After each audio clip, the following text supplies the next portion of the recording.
Gilete Burka going home with a silver medal from the 10,000 meters here. Gilete, the delight is written in your face. You're very happy today.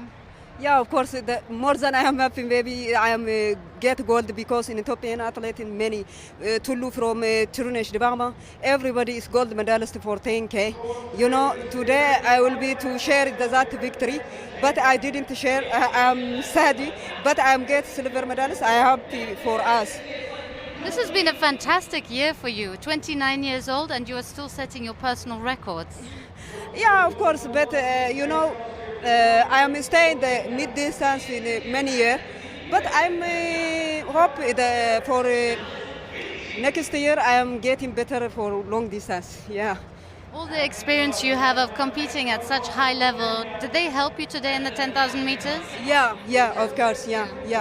Well, how did describe for us the race and how you felt in it? You know, but here is warm now and Addis is cold, of course. But I am feeling like that Addis is cold and here is warm. Yeah, that is difference. But I am tension already. But in race, I am very so happy. It's impossible. Fantastic. Yeah. Congratulations. Yeah, Well thank done. you so much. Obsii ganda. Obsii. Biyya kanaaf Itoophiyaaf ani nama biyyaati. Nama biyya kiyyaaf dadhabbiin koo akka nama biyyaa ta'etti naan laallamne jedhee namoota baay'ee biraan ga'ee jira. Ani amma maqaa isaanii kaasuuf asirratti womaaf illee naan godhu. Garuu isaan hin beekan. Miidiyaa kana gaafa argan eenyu akka ta'an uf beeku. Itti madhee jira.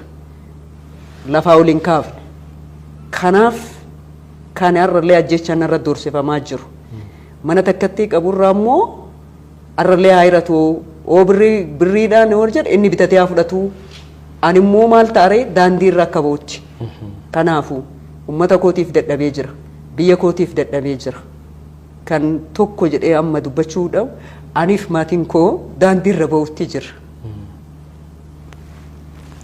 Sorry.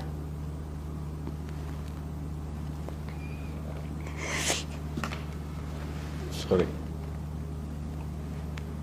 Obsii ganda. Obsii. Har'allee ajjechaan irra doorsifamaa jiru. Mana takkatti qaburraa immoo har'allee hayratu birriidhaan yoo jedhe inni bitatee haa fudhatu. Ani immoo maal taaree daandii irra akka ba'utti. Kanaafuu uummata kootiif dadhabee jira. Biyya kootiif dadhabee jira. Kan tokko jedhee amma dubbachuudhaaf aniif maatiin koo daandii irra ba'utti jira. Sorry.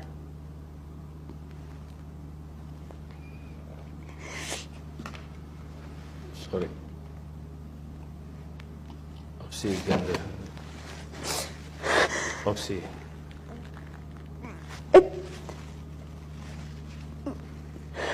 An biyya kootiif mana dadhabee aniif nama mana hin qabne har'a mana kana guutuu qabeenya kana guutuu ani dhugaa himachaa jira malee cubbuu miti har'allee kan iyyaa jiru. Uummanni koo akka uummata kootiif addunyaa irra dhaabadhee alaabaa koo ol kaase. Uummanni koos akka dhagaaniif akka daandii irra ba'uuf ka'e kana uummanni koo akka dhagaan uummanni koo dhagaaniif gargaarsa godhuu qaban akka gargaarsa naa godhan. Dhimma koo namni hin beekne hin jiru siin jedhee jira. Dhimma koo kan hin beekne ministeericha muummee biyyaa Dr. Abiy Ahmad bichaadha. Carraa isaan ittiin argadhu dhabee ittiin agarraa argachuuf yaadee jira. Carraa ittiin argadhu hin dandeenye.